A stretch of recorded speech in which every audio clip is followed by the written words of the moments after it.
Muy buenos días. Para mí es un honor estar frente de ustedes y poder explicar un poco del presupuesto y el control. La verdad que es un tema interesante, es un tema que está en actualidad, en contexto, considerando la situación difícil que vienen pasando las regiones, ¿no? Con el mal uso de los recursos públicos. Tenemos un sistema de control, cada institución tiene su rol, ¿no? Y lo que quiero explicar acá es, partiendo de este tema, primero el recurso está dividido en tres puntos. Control, instituciones que hacen control, y después en la segunda, digamos, clase o segundo módulo vamos a ver el control del Parlamento, propiamente dicho. Debe ser como presupuesto o cuenta general de la República, ¿no? Y posteriormente, si tenemos tiempo, y eso no sé si el tutor nos ayuda, enseñarles cómo manejar el CIAF, porque yo creo que a través de este manejo ustedes pueden hacer un control, ¿no? O digamos ver cómo va la ejecución del presupuesto y explicar, ¿no?, de manera más rápida a sus siglas o congresistas. Entonces, el tema que planteo hoy día, ¿no?, que tiene que ver primero con el poder. El poder, pues posteriormente con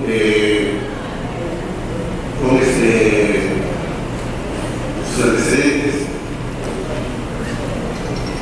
las instituciones encargadas del control político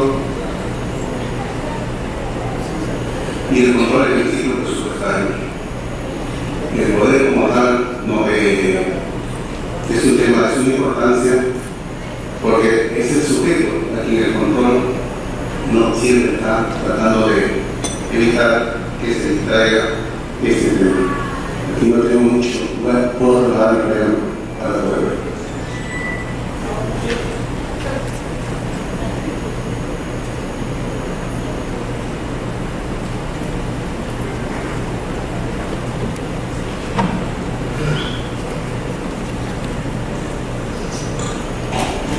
Ahí está mejor. Ahí veo.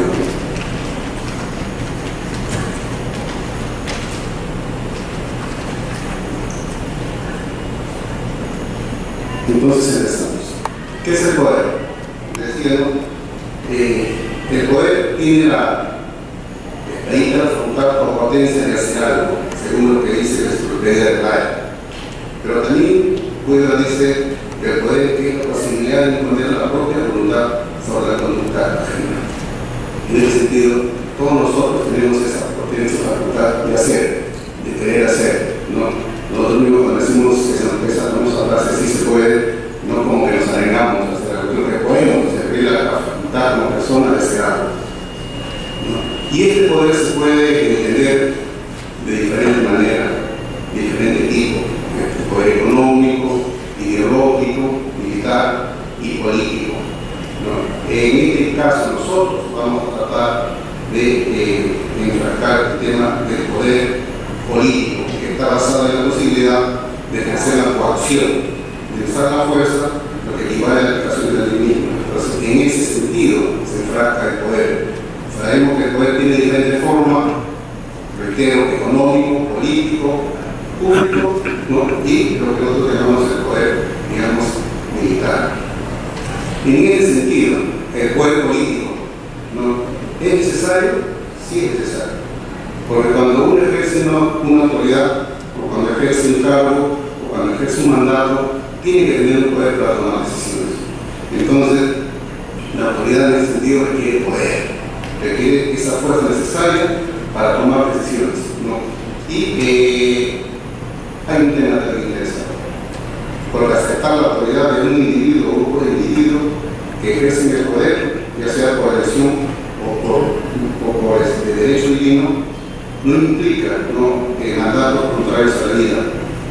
La integridad o la libertad de la persona que forma digamos que tampoco el exceso de poder no te puede llevar a hacer cosas que no están en el mercado dentro de la norma.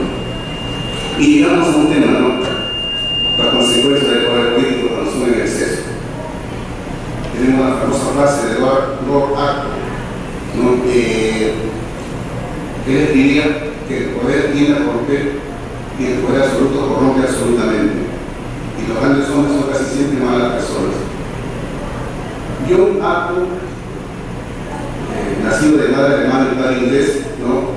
Él escribió una carta en 1887 que le remitida al obispo católico Mandel Kelsen.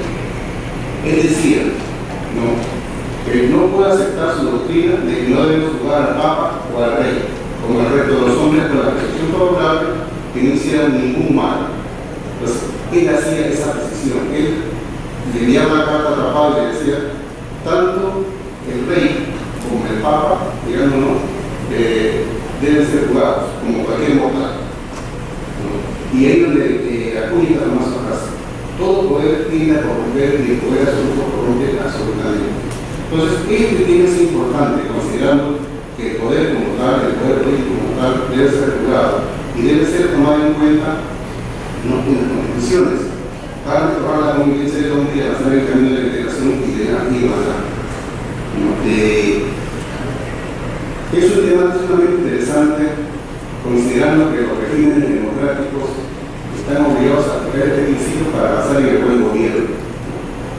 No importa de dónde se parta, al final el resultado siempre es el mismo: tiranía, opresión, el yugo, el abuso, el autoritarismo, la dictadura, la autocracia, el totalitarismo, etc. Entonces, lo que se recomienda es que el poder debe estar bien controlado a través de diferentes mecanismos legales, ¿no? Y en ese sentido, ¿no?, esta famosa frase que la acuña en 1887, ¿no?, decía que el poder corrompe, ¿no?, y el poder es la fuerza marina que transforma grandes hombres en hombres malos. Que no hay hombre con poder que sea bueno, siempre tiende a ser malo, siempre a ser negativo, y la tendencia natural es que quien obtiene el poder desea siempre incrementarlo. Esa era la tendencia. Entonces, Aristóteles también decía, y el padre Mariana decía que por sus orígenes la tiranía se caracteriza por la manera de ejercer el gobierno para su propia voluntad, sus placeres y vicios, no la utilidad pública.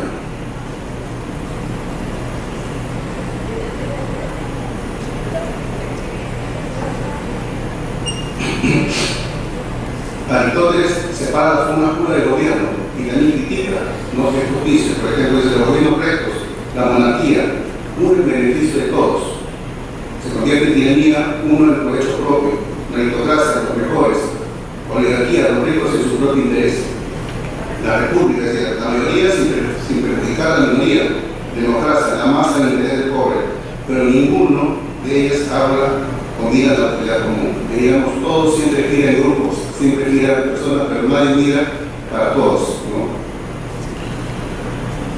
¿Qué decía Montesquieu y Locke?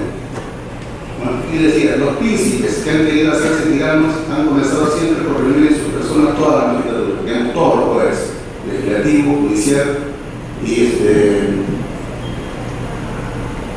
ejecutivo. Locke decía que el poder encierra en sí misma la semilla de su propia degeneración. Poder es una fuerza con capacidad de dominación que puede transformarse en una pasión negativa y peligrosa. Es evidente y numerosas son las pruebas de que allí donde el poder político no está restringido y limitado, el poder se excede. Solo los santos, entre los detentores del poder, dice y pone entre una mención y dónde se puede encontrar, serían capaces de resistir a la tentación de abusar del poder. Es decir, son frases que se fueron acuñando por personas, ¿no?, que en ese tiempo, ¿no?, trataban de darse explicaciones a esto del poder, del abuso del poder. ¿Y cómo se ha limitado el poder político en el tiempo? Primero, se ha limitado desarrollando la famosa teoría del equilibrio de poderes, que surge más que todo, ¿no?, para preservar la libertad y evitar el abuso del poder. Esta teoría del poder es que forma parte de la organización de la Constitución y que organiza, digamos, trata de parcelar, trata de dividir los poderes que, como dice Hamilton, estar concentrados en un solo poder, como legislativo, ejecutivo y judicial, conlleva a la corrupción. Entonces, la teoría del equilibrio del poder trata de divide esto, parcela en diferentes personas o diferentes órganos del poder. Y esto se traslada a las constituciones. Entonces las constituciones recogen ese equilibrio de poder y recogen la forma como organiza el Estado. Entonces, ya hay una forma de controlar este poder. Lo que no había antes, el abuso que se cometía a través del derecho, se trata de controlar. Entonces, Francisco Rubio Violeta dice: al quedar el poder sujeto al derecho, queda asegurado un eficaz control jurídico. Y Smith señala que el sentido y la finalidad de la Constitución liberal es la libertad, la protección de los ciudadanos contra el abuso del poder público. Por ello se suele llamar constitucionalismo a la teoría y la práctica de los límites del poder. En ese sentido, lo que mejor se encontró para evitar el uso del poder fue llevar toda esta formas o costumbres que tenían ese pueblo al derecho y trasladarlo a la Constitución. Y también complementarlo con la teoría del equilibrio de poderes. Entonces, estamos llegando muy rápidamente, como un preámbulo, a ver que el poder por sí mismo corrompe. Y para evitar que en el Estado, para evitar que en la cosa pública esto sea, pues, digamos, desastroso, no hubo mejor forma de llevar estos temas al derecho y trasladarlo a la Constitución a través del mecanismo de equilibrio de poderes. Entonces, entramos al control. Ya tenemos al sujeto aquí controlado, ahora vamos al control. ¿Qué es el control? ¿No? Y su finalidad de control es establecer métodos para evitar el ejercicio excesivo del poder.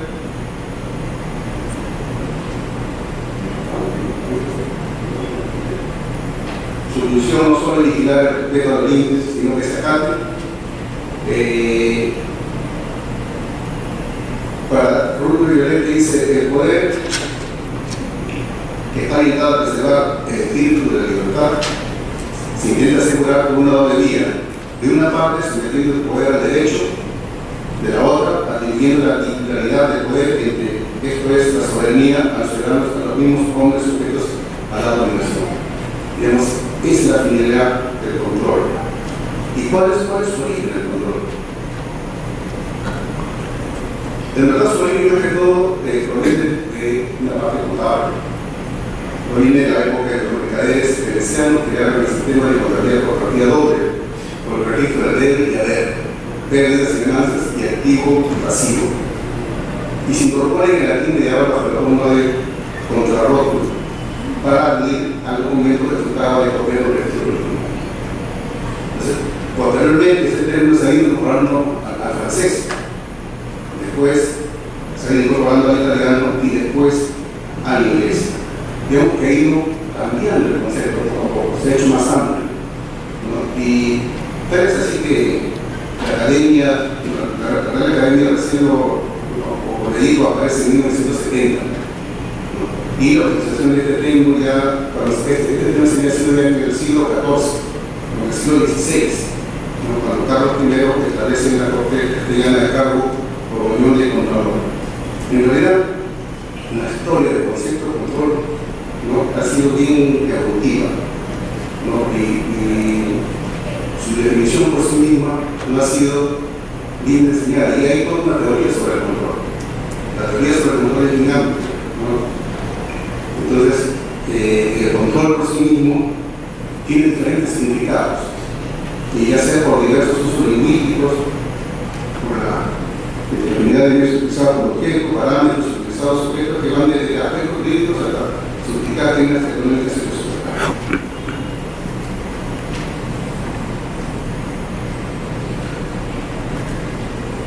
Entonces, cuando vamos a buscar una definición de control, en realidad puedes encontrarla desde el punto de vista administrativo, desde el punto de vista jurídico, desde el punto de vista político, constitucional. Inclusive, se han hecho grandes esfuerzos por tratar de buscar un concepto único sobre el control. Pero en realidad es bien difícil y hasta ahora no se pone de acuerdo. Lo que sí se pone de acuerdo es una forma de tratar de analizar, ¿no?, un concepto, digamos, más administrativo para un concepto más político constitucional. Y el concepto administrativo más ligado al tema de ingresos y gastos, al tema contable presupuestal, y el concepto jurídico político al tema del control jurisdiccional. Digamos, por experiencia en un partido la buena de teorías, ¿no?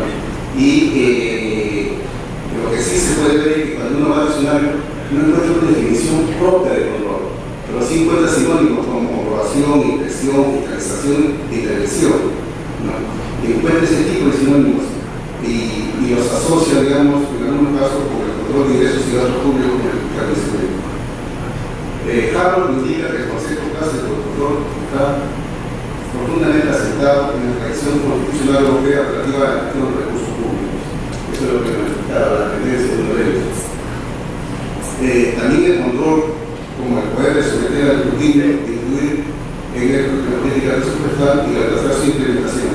Eso puede servir tanto en el 2009.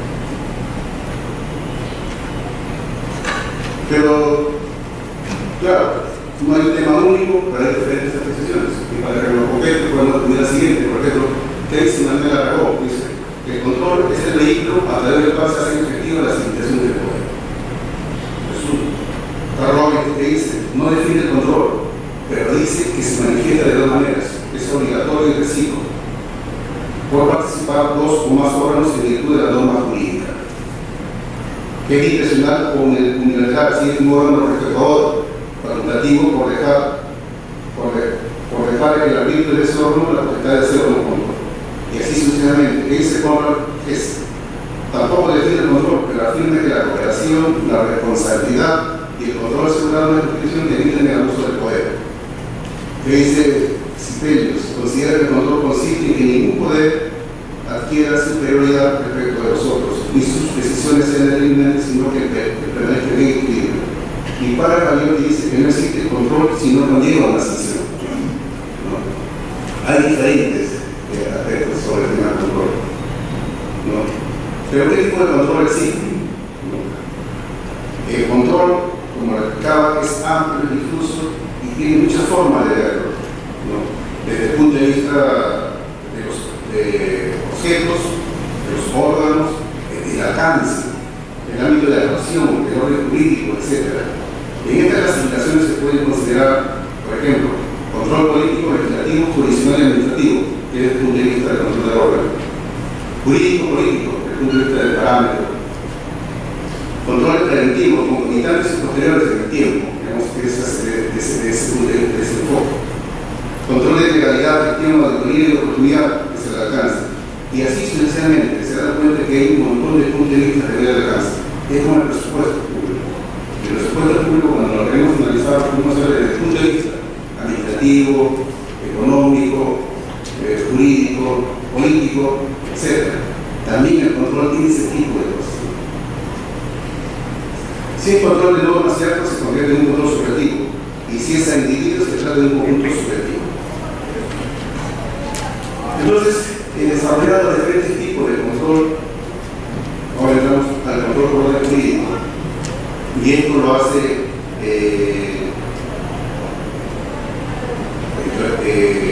Llorente, creo que es.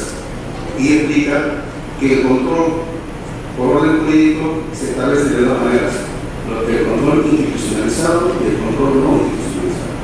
¿Y a qué le llaman el control institucionalizado? Al político, digamos, al que hace el órgano, debe ser el Congreso del Parlamento. ¿Y a quién le llaman el jurídico? El que hace el Poder Judicial. Digamos, los que están normados, aquellos que la norma establece quién hace el control. Y los no institucionalizados son aquellos que, por ejemplo, la prensa, por ejemplo, los grupos políticos, aquellos que no tienen una norma de prensa que señalen que tienen que tener un control. Ellos desarrollan de esa manera.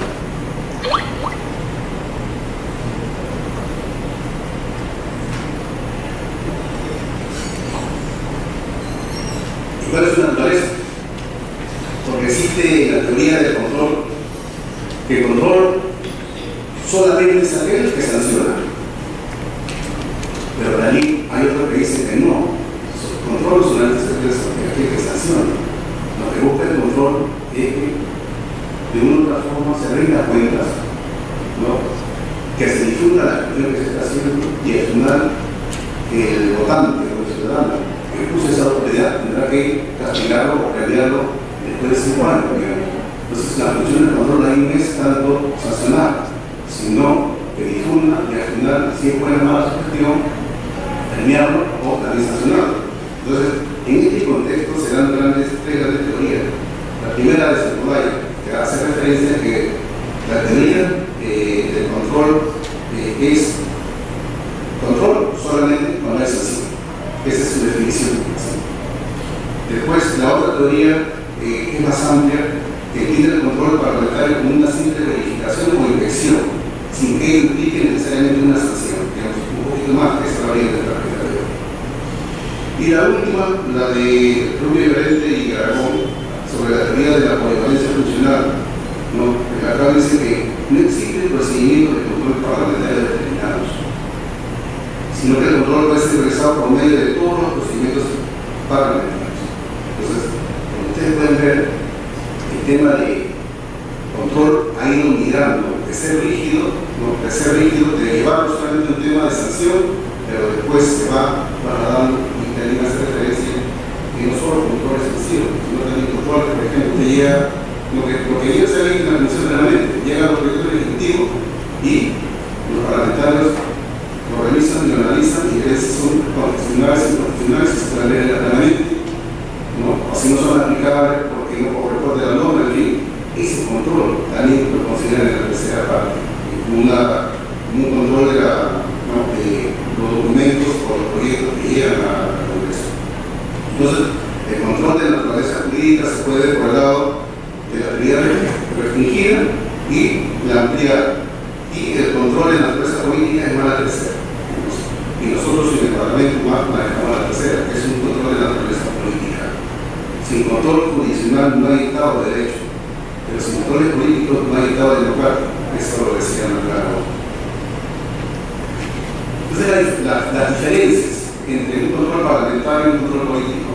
El control político es subjetivo, permanente, tiene efectos variables y se realiza por diferentes procedimientos. El control político, en cambio, es objetivo, necesario, imparcial y técnico, y su procedimiento está establecido en la ley. En este caso, como pueden especificar, no son opuestos. El control por el Congreso, si bien es cierto, para ciertos temas está definido su procedimiento, pero generalmente no se inician los controles y lo que busca el Parlamento es levantar información en base a los mismos técnicos y después tomar su propia decisión.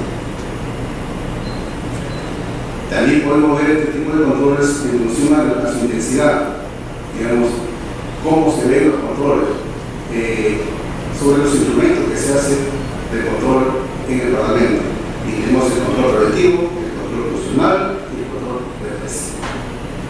¿Cuál es el preventivo? El preventivo es el que tiene por finalidad ejercer los mecanismos de coordinación y control en la formación del gobierno. Se realiza cuando el presidente del Consejo de Ministros, con su equipo ministerial, acude al pleno del Congreso a asumir el cargo para recibir un voto de confianza. Es un control preventivo. Un control funcional más que busca actividades de fiscalización parlamentaria, orientadas a verificar o proteger los principios políticos y constitucionales, a través de los pedidos de informes, invitación a los ministros, estación de preguntas y gradación de cargos. Y el represivo es aquel que el Congreso se organiza y pone en funcionamiento su función controladora de investigación y sanción. Digamos que los temas de estación de preguntas, de voto de confianza, de pedido de información, de formación de comisiones investigadoras, están estructuradas de esta manera, de estos tres formas.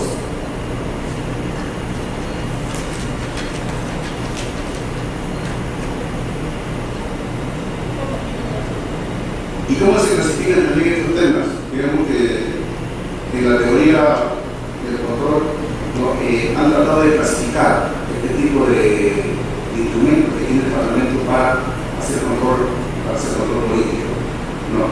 La primera está dirigida a tener información, la segunda la inspección parlamentaria, la tercera la función de dirección política y la cuarta la estricta función del control parlamentario. Digamos que se ha tratado de clasificar, ¿no? A través de todos los trabajos que se han hecho en el tema parlamentario, de tal forma que de una u otra forma ellos también permitan orientar, ¿no? El tipo de información que se da en este sentido para clasificar los instrumentos de control parlamentario. el control parlamentario por régimen de gobierno parlamentario. En este caso, tenemos dos sistemas de gobierno, digamos, claramente, si se quiere, teóricamente definidos, el parlamentario y el presidencial, ¿no? Y de ahí nace el resto que tenemos. Nosotros tenemos, ni uno ni otro, tenemos un sistema mixto compuesto por instituciones parlamentarias y también presidencialistas. En este caso, el control parlamentario más nace y está ligado, ¿no? Está ligado al tema del gobierno parlamentario. Y en este sistema de gobierno, el pueblo elige al Parlamento y el Parlamento elige a sus autoridades, ¿no? Y la gobernabilidad descansa sobre el concepto de confianza política, con la posibilidad plenamente de exigir y cuya última data de una moción de censura o participar de cuestión de confianza. Por parte del gobierno, el medio más riguroso del control político será la facultad de seguridad del Parlamento y convocar una expresión que es su contrapeso. Por un lado, como gobierno elegido por el Parlamento le puede prestar la confianza y declarar su vacancia, pero como contrapartida también el Ejecutivo lo puede disolver. Por el lado del control parlamentario del gobierno presidencialista, ¿no? Es diferente. El Parlamento es elegido por el pueblo y también el presidente de la República son elegidos por el pueblo, ambos, ¿no? Este principio de separación de poderes, ¿no? Hacen que de una u otra forma, ¿no? En la teoría no se comuniquen los poderes, pero en la práctica eso no se da, porque son poderes que deben estar separados, pero tienen que cooperar. Por eso que se dice que el gobierno parlamentario se basa en la independencia por integración. En cambio, el gobierno presidencialista se basa en la independencia por cooperación.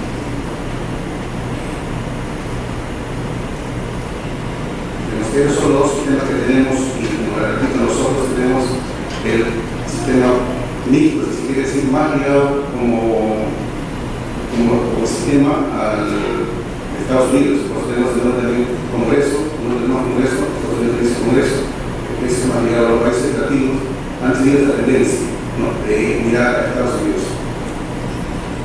Entonces, estamos ya al origen del control parlamentario. ¿Cómo se origina? Usted puede ver una lámina ahí, donde ahí estamos hablando del siglo VIII, IX, hasta antes de XII, digamos, que se daba en Inglaterra, porque más que todo el derecho parlamentario, el tema del gobierno parlamentario tiene que ver mucho con el tema del control parlamentario. Entonces, de ahí la monarquía absoluta establecía que el rey era nombrado por Dios, venía del poder de Dios, su poder era teocrático, hereditario y vitalicio, ¿no? Y que él tenía los poderes limitados para hacer leyes, hacer justicia, controlar la economía, controlar la iglesia, ¿no? Ante su territorio, para ello necesitaba un ejército profesional, ¿no? Y tener una burocracia receptiva. Y siempre para ello recurría a pedir más impuestos, a pedir más recursos que pudiera financiar sus ejércitos leales a él, ¿no? De tal forma que se pudiera estar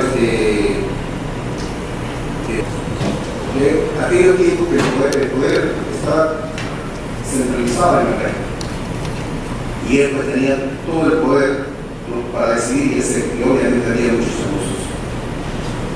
Entonces, el origen del Parlamento, ¿no?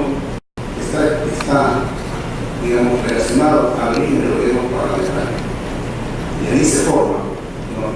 Y la organización política de aquel entonces, ¿no? Estaba formada por el rey y por las familias políticas, no había parlamento. Las familias políticas eran las que representaban al pueblo. Y estas asambleas se reunían solo a pedido del rey. Ellas convocaban, y también las convocaba cada año, ¿no?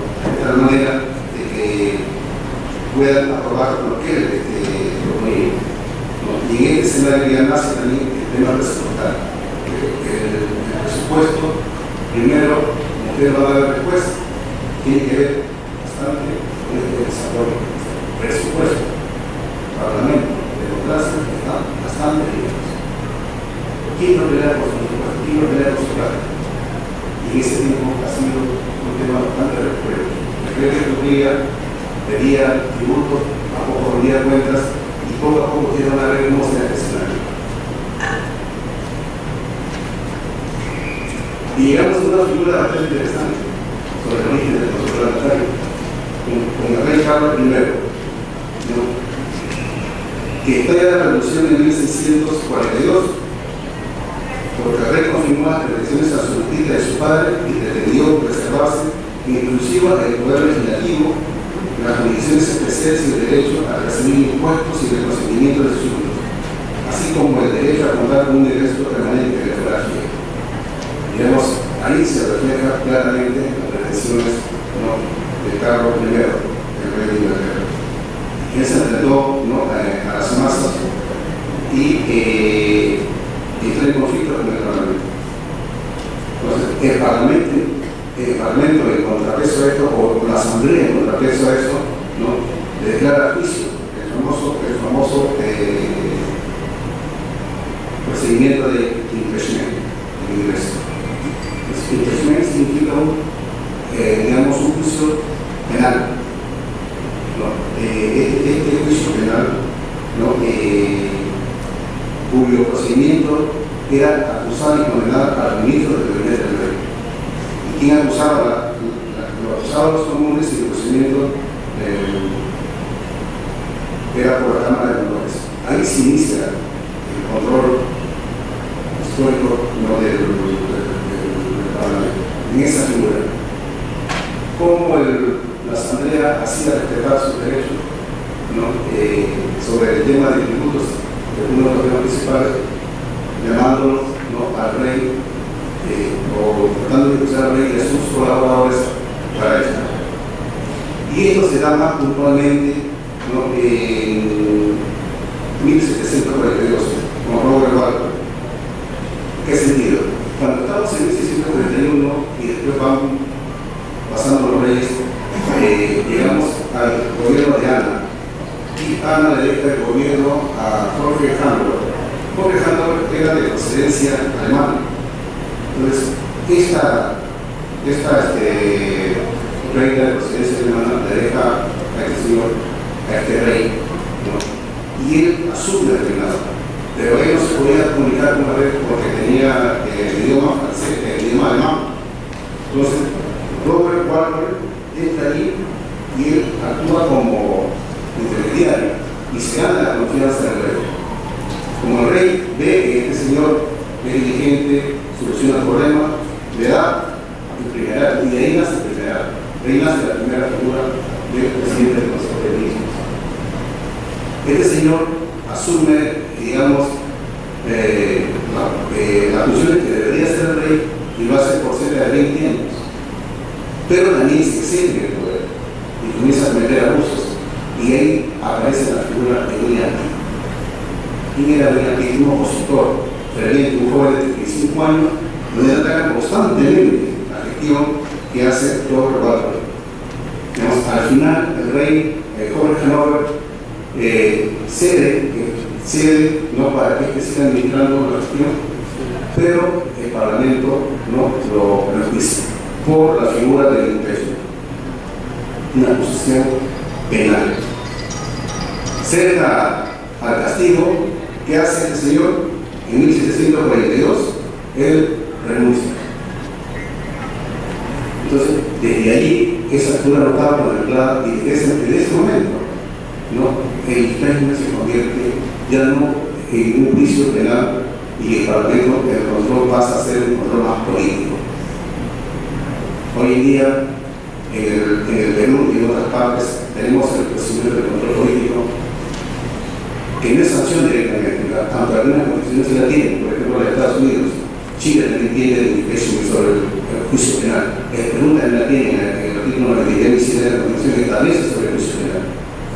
Digamos que existe esa figura, pero generalmente lo que existe ahora es más el procedimiento político.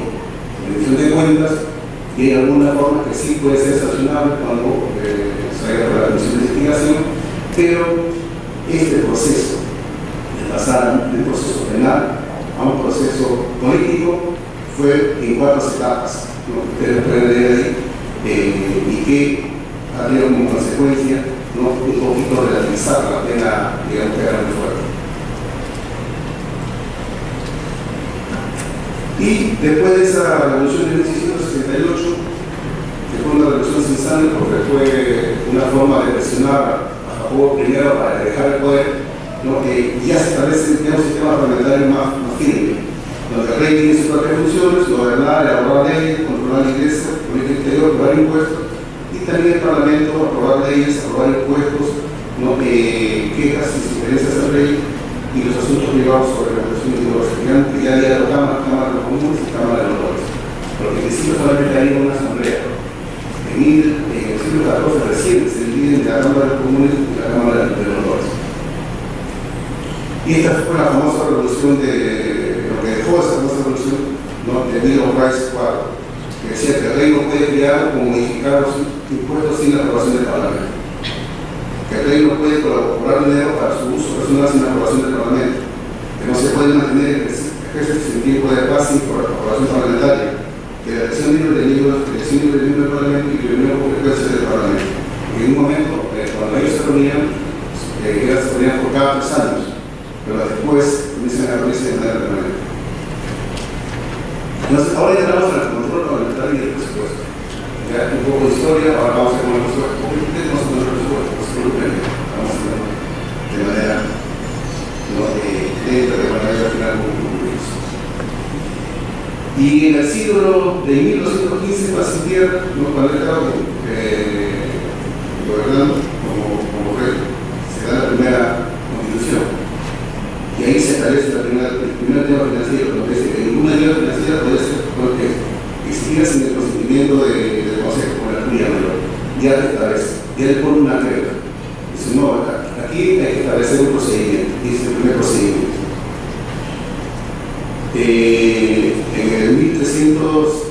En 1322, con Eduardo III, ¿no? Se separan ya los comunes y la Cámara de los Lores, ¿no? Y ahí se establece que dar recursos y votar impuestos, ¿no? Es el envío para desplazar del poder parlamentario al rey. Este tema tiene mucho que ver.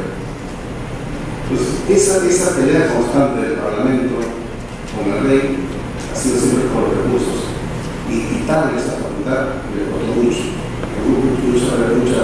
muchos enfrentamientos, ¿no? Y ha ido paulatino, porque al inicio del Parlamento, el Parlamento no legislaba, y el Parlamento lo que hacía ha sido un control, digamos, si se quiere, previo, es decir, ¿para qué quieres el impuesto? No, pero hasta ahí no ha llegado. Y poco a poco ha ido incrementando su poder, poquito a poquito, como si se fue tratando de darle esa facultad, esa regla.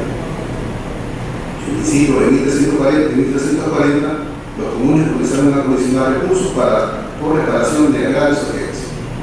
Entonces, ellos se quejaban, hacían reuniones del rey y el rey no hace lo mismo. Entonces decían, si tú no te resuelves eso, no hay presupuesto, no hay eso. Entonces, poco a poco se fue condicionando ese tema.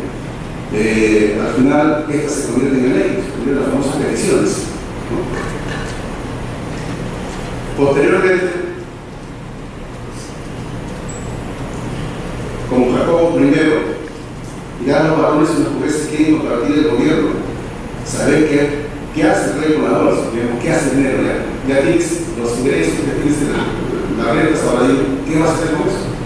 O sea, comienzan a interesarse, no solamente darle el impuesto, sino ahora qué hace con él. Juan Carlos I dice, nadie en el futuro podrá ser obligado a pagar un impuesto sin el consentimiento del Parlamento. No taxa, no cuide, de hecho, nace esa famosa frase. Y esa famosa frase, al final, es la que origina la gran revolución de Estados Unidos por los impuestos. Un impuesto al día, algo así, inició el desarrollo, donde nace la figura de Cromwell. ¿No? Juan Carlos I, en 1639, el rey decide gobernar sin parlamento. Claro, porque con el Parlamento iba poco a poco iba teniendo el poder, para él era una traba, digamos así, tener ese tipo de gobierno, y él decía, yo soy nombrado por Dios, tengo el poder absoluto, por lo tanto, no lo pasó antes, pero siempre se resistían y siempre tenían este tipo de comportamiento, ¿no? En 1644 ¿no? Se condena a Lord Strachan por su actuación como consejero del rey, y esta figura venía siendo de manera permanente. El Parlamento se enfrentaba cuando lo disolvían, se lo volvían a nombrar y lo volvían a acusar y así estaba, quedaba siempre. Después vamos al 1688, donde se da la famosa revolución sin sangre, que ya lo explicamos anteriormente, y llegamos al gobierno de Guillermo II y María I, donde ellos ya reciben la corona del Parlamento. Aquí viene el gran cambio. Hacia atrás mandaba el rey, de aquí para adelante ya manda el Parlamento y nombra a los reyes del Parlamento. El rey pierde la calidad de fuente de poder libre y el principio de relación entre los consagrados. Entonces, ya aquí hay un cambio fuerte en la historia. Y en 1706 ¿no? Se da un tema importantísimo con el tema de los resultados. Porque hasta ese entonces, todas las entidades o todas las instituciones que estaban en esos momentos pedían plata al Parlamento. Entonces el Parlamento te dice: yo no voy a recibir dinero que no venga, ¿no? De la Cámara que alguien que lo recomiende, digamos, del rey. Y de ahí nace la competencia en el tema presupuestario que le corresponde al Poder Ejecutivo. De ahí no soy. El Parlamento renunció en ese momento a hacer, digamos, el presupuesto o la reconocimiento de la sino que desde ahí dice que me envíe, ¿no? La Cámara que lo recomiende. En 1713, cuando la reina Ana se incorpora a la iniciativa financiera de la Colonia de Realmente, esto se incorpora en ese año, ¿no? Y después ustedes pueden ver la forma como se ha ido creando, por ejemplo, el primer fondo en Inglaterra, en 1787. En 1807 se crea la Corte de Electores en Francia. Digamos, poco a poco seguimos migrando. Primero los ingresos, los impuestos, después cómo controlo la plata que estoy dando a través de las Cortes. Y ahí estamos en el tema de rendición de cuentas. Posteriormente, con Guillermo IV en 1831, separaban ya los artículos detallados por gastos, por ministerios. Digamos que poco a poco el tema presupuestario, el tema de gastos se fue formalizando. Lo que era desconocido se fue reglamentando poco a poco. Entonces, el poder del Parlamento comenzó a subir muy fuertemente, ¿no? Y ustedes pueden ver que con Guillermo IV era un requisito legal la publicación y distribución de reportes de auditoría. Cuidado que estamos hablando primero de ingresos, gastos, y entramos a la auditoría, ya estamos en cuenta, pero todavía no había un tema de presupuesto consolidado, porque el presupuesto es ingresos y gastos. Hasta ahí estamos hablando de manera aislada de dos partes que comprenden el presupuesto, ¿no? Y con Gladstone, ministro de Hacienda del Reino Unido, él comienza a dar reformas y a organizar el presupuesto del Reino Unido, y también en Francia comienzan a modernizarse los temas presupuestales y los temas de contabilidad y control de la auditoría. Entonces, ustedes pueden ver que el proceso de revisión de ingresos, revisión de cuentas y el tema de transparencia ha durado largo tiempo, como 600 años en tratar de consolidarse. Y eso es lo que hoy día tenemos. ¿Y por qué le pongo votación esta historia? Porque de ahí nace el modelo para el resto del mundo. Este modelo fue exportado para el resto del mundo. Y nosotros tenemos algunas figuras de ellos. Y cuando pedimos explicación o cuando tratamos de buscar de dónde nació esto, ahí está su génesis, ahí está. Ustedes lo pueden ver. El cambio de un nombramiento del Ejecutivo por el rey al cambio de un nombramiento del mismo rey, pero por el Parlamento, por el pueblo. Hay un desplazamiento, ¿no? Hay un desplazamiento del poder. Entonces, con ese preámbulo que les he hecho, ahora pasamos al control del presupuesto, a las instituciones que controlan el presupuesto. Pero antes de explicarle cuáles son las instituciones encargadas del control del presupuesto público, necesario, al menos, mostrarle qué es el presupuesto público. Digo, cómo está aprobado el presupuesto público, cómo nace, cómo se elabora, cómo está financiado, ¿no? Y primero empezamos, ¿cómo se requiere el presupuesto público? ¿Cómo se requiere? ¿Cómo nace el presupuesto público? Y traigo grandes teorías. La teoría del bienestar.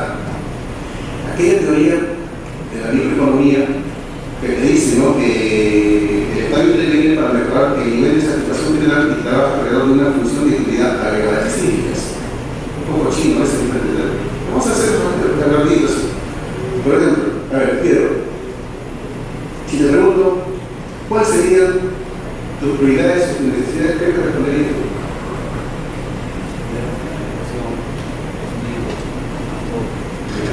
Alimentación, vestido, transporte, tiene tres. Ya. Violeta, ¿cuáles serían tus prioridades? Ahorita. Violeta Correa. ¿Cuáles serían tus prioridades? Tienes que estar atento, Violeta. ¿Cuáles serían tus prioridades ahorita como persona? ¿Tú qué necesitarías ahorita?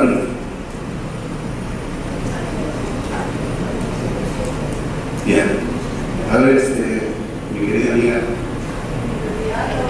Lo personal, como persona, mi bienestar actualmente sería la prioridad del bienestar familiar. Pero si hablamos de calidad de autoridad, tendría que ser un bienestar social, no un bien común. Pero ahorita, como persona, como ciudadana, sí, como persona natural, el bienestar, mi prioridad es el bienestar familiar, definitivamente.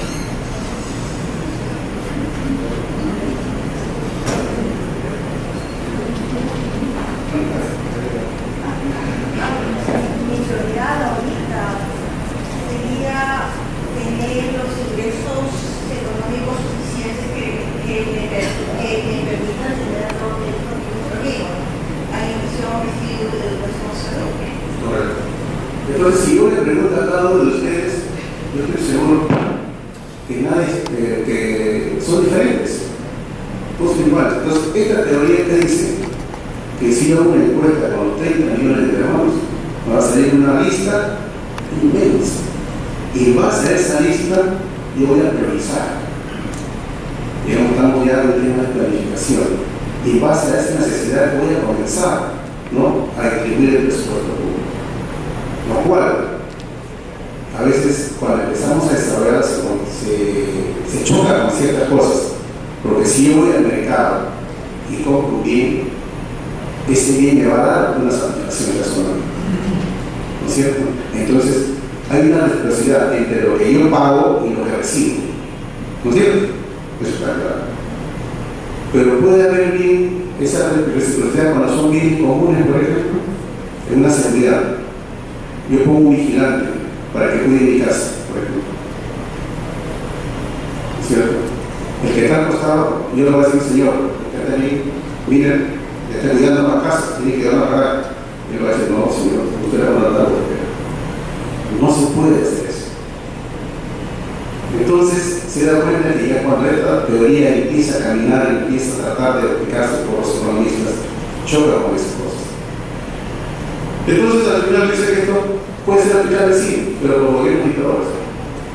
Entonces estamos en un tema ya más teórico que sea receptacle.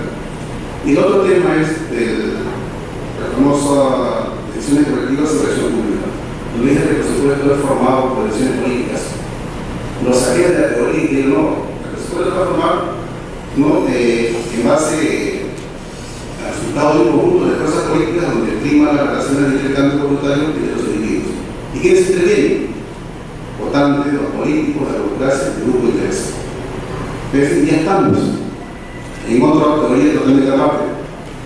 Y ustedes, por decir que cada 5 años, donde viene un grupo, una alianza, un partido, ¿y qué nos ofrece? Diferentes obras, de mejor educación, en fin, él tiene su programa que piensa aplicar en los 5 años. Entonces, esta teoría de las decisiones colectivas, se diferencia de la teoría del militar en donde la base fundamental es el precio. Aquí ya es el voto, los servicios de presupuestos se ponen por ese tipo de decisiones colectivas.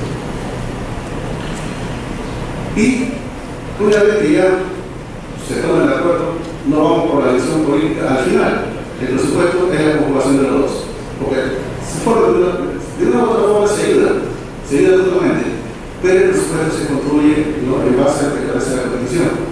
Y ya estamos en el tema de decisiones colectivas, en el tema de decisiones políticas.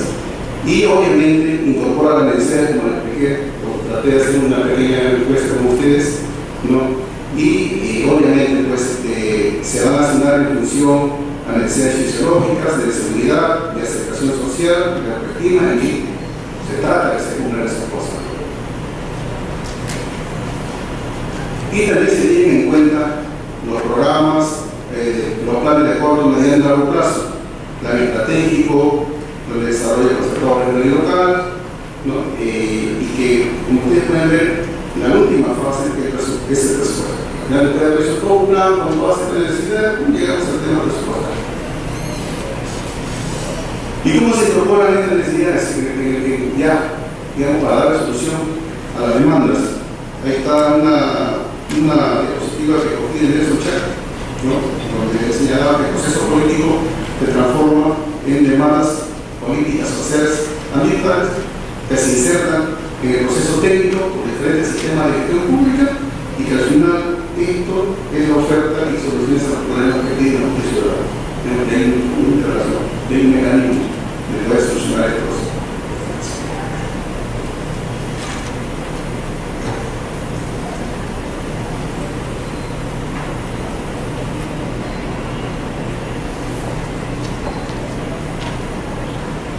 ¿Y qué es el presupuesto público? El presupuesto público constituye un instrumento de gestión del Estado para lograr resultados. Es una expresión cuantificable, ¿no?, que contiene los gastos y obviamente que son financiados. Entonces, el presupuesto público ya estamos dándole un punto de vista de resultados, tratando de que la plata de todos los peruanos se convierta en algo, digamos, tangible. Y es un instrumento de política económica muy importante para el gobierno. A través del presupuesto es obvio que se va a trasladar su política de gobierno cada año, es lo que va a hacer, es lo que pretende hacer. Y toda esa política que se pretende hacer, obviamente, está en el presupuesto. Es un instrumento de programación económica y social, sirve al gobierno para obtener buenos resultados de intervenciones en términos de calidad, costo, eficiencia, refleja las prioridades económicas y sociales en términos monetarios, cuantifica la política fiscal y está ligado con otras políticas, detalla la política de gasto público, su objetivo de desarrollo de buscar el equilibrio entre los gastos, usos y los ingresos del país.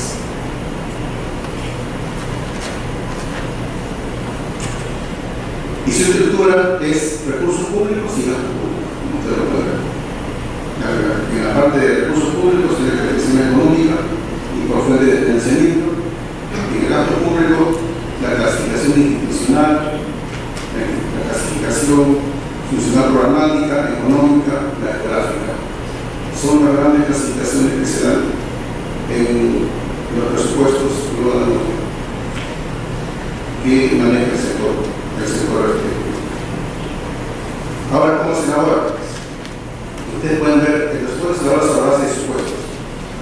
Es como cuando se cocina un arroz con pollo, tiene sus aderezos. Estos son los aderezos del presupuesto.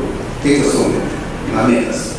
Entonces vamos a decir para el presupuesto 2014, estos fueron los condimentos.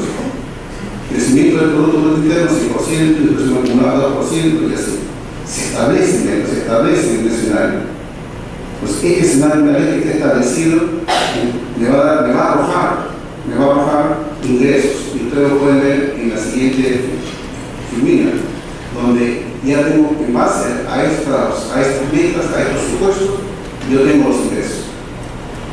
Y los ingresos están en función del desempeño macroeconómico, la economía como se desarrolla, a una meta de déficit fiscal y el tema de presión tributaria. Y esto obviamente va a financiar los gastos, que puede ser del gobierno nacional, regional o local, o para gastos corriente, capital y servicio de deuda. Eso, que aparentemente es tan simple, tan sencillo, es la estructura de cómo se trasladan los ingresos a los gastos. ¿Y cuál es su financiamiento? Para el 2014, el 70% depende de recursos ordinarios. El 8.6% para recursos directamente recaudados, el 3.8% de recursos por expresiones de crédito y el 17.2% por recursos de tribunal. Digamos que ese es el nombre legal. Digamos, pero para traducirlo a algo práctico, hablemos recursos ordinarios son los tributos, generalmente. Directamente recaudados en ingresos propios de las entidades. Y los recursos determinados donde está cada uno sobre cada mecanismo, los famosos recursos que están financiando actualmente y en gran proporción para los gobiernos regionales y los gobiernos locales. De los recursos ordinarios, como ustedes pueden ver, el 98.9% depende de los recursos tributarios. Es fuerte. Entonces, nuestro presupuesto está financiado, yo creo que adecuadamente bien, donde solamente dependemos del sector externo en 3.8%.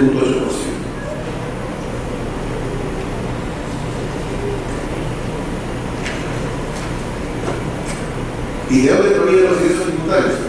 Yo lo pueden ver, a la renta, 40%, a la propiedad, 3.8%, y a la producción y consumo, y gerencia de todo el consumo, 63%. Son los grandes grupos. Ustedes son los grandes grupos que se financian. ¿De qué actividades económicas? De otros servicios, 42%, minería y hidrocarburos, 15.2%, manufactura, 18.1%, comercio, 16%, y así sucesivamente. De allí sale el presupuesto, digamos, tributario, de ahí salen los ingresos privados que financian el presupuesto público. ¿Y quién lo paga? Aquí viene algo interesante. Yo diría que lo paga 13.800 grandes contribuyentes, que es el 0.2%, y 6.843.000, que es el 1.8%, que son las medidas superiores de contribuyentes. Ahora, ¿cuánto aportan ellos? Este 0.2%, este aporta más del 80% de los tributos. Es una gran sorpresa.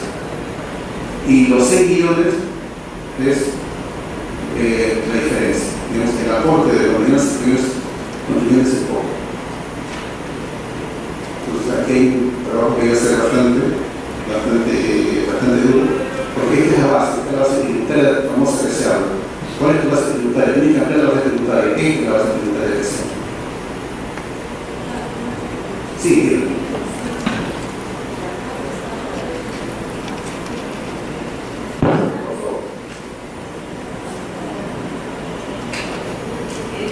Buen día. Tenemos toda su información.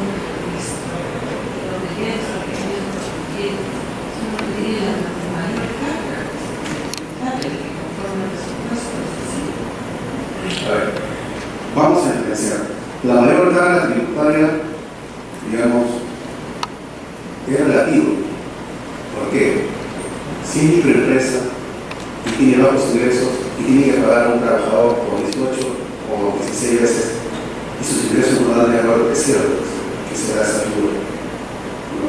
Pero como carga tributaria, pero como recursos que contribuyen ellos al fisco, es poco. Y ustedes lo pueden ver. Son 6 millones que aportan menos del 20%. Y eso que creo que son bastante novedosos. Porque ese 0.2% es el que aporta más. Ese está más del 80%. Prácticamente ellos están financiando el presupuesto público.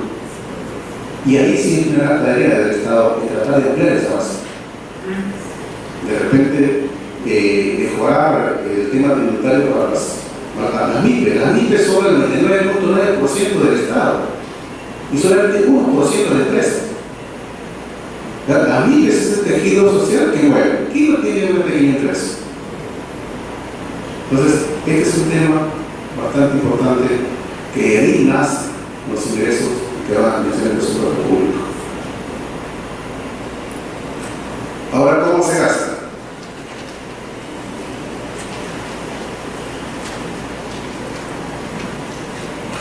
Presentamos la clasificación funcional. Ahí tenemos esta clasificación funcional que demuestra la naturaleza de los servicios del Estado. Digamos que esta es la principal función.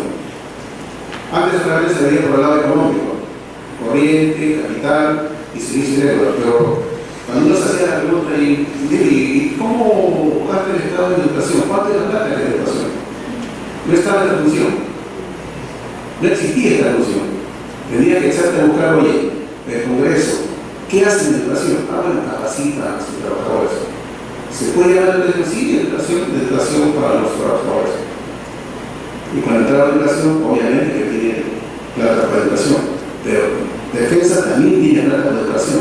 Los militares también, digamos, interior también tienen para educación y capacitación. Y lo veo en las regiones y también están las famosas direcciones regionales de educación. Entonces empiezo a ver que hay un sinfín de entidades en el sector público que manejan recursos destinados para la educación.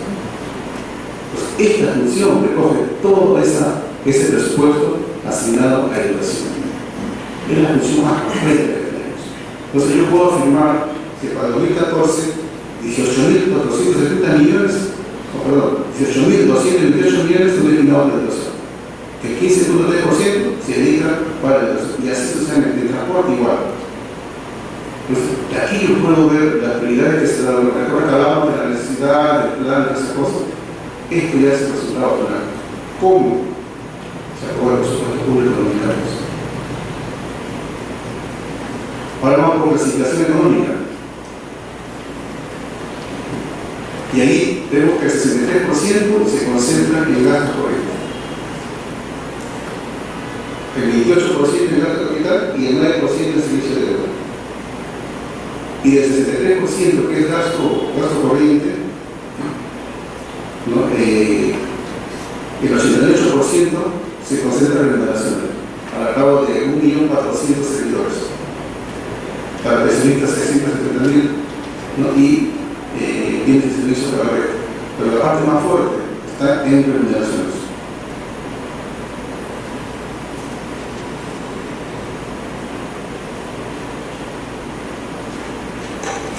Y otra lámina de esto también es donde vemos el presupuesto por nivel de gobierno, regional, local y nacional. Y donde hay recursos que se trasladan, ¿no?, de nacional a local bajo ese esquema, y que entramos a la clasificación geográfica, donde podemos observar el gasto, ¿no?, ya de dónde se realiza, digamos, físicamente. Puede estar en nacional, pero se va a ejecutar en Amazonas. ¿No? En este sentido, lo que tratamos de ver aquí es ya el presupuesto por impacto, ¿no?, por departamentos.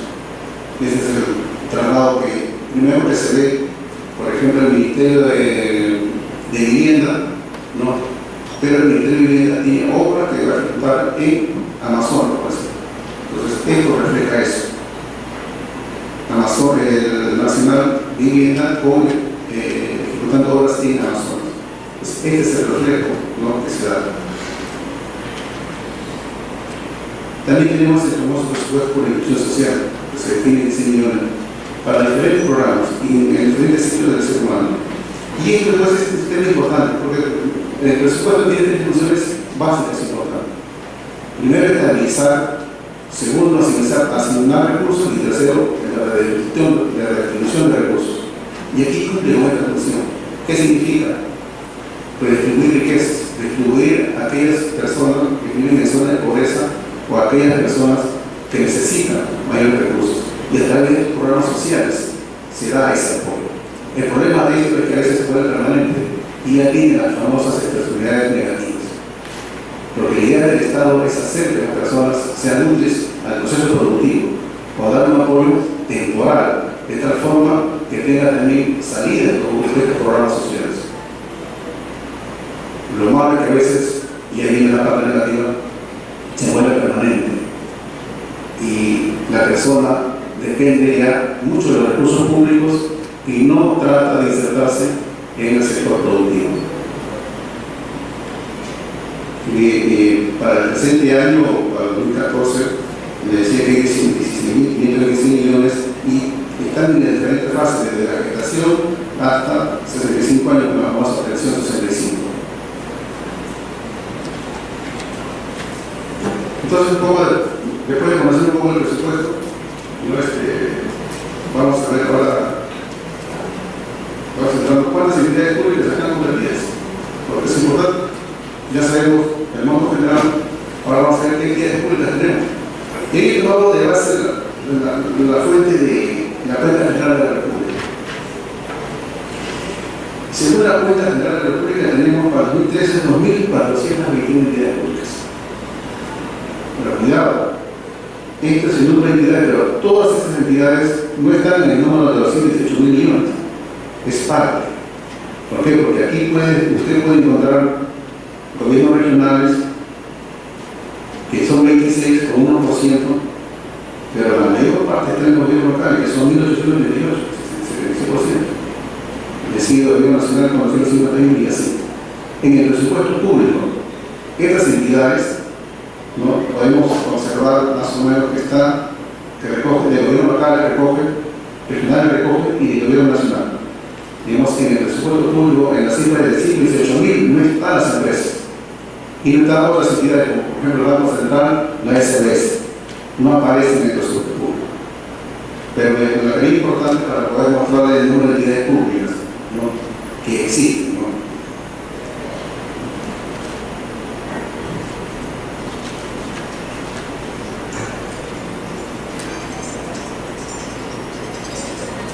Y ahí el número que está de la general también.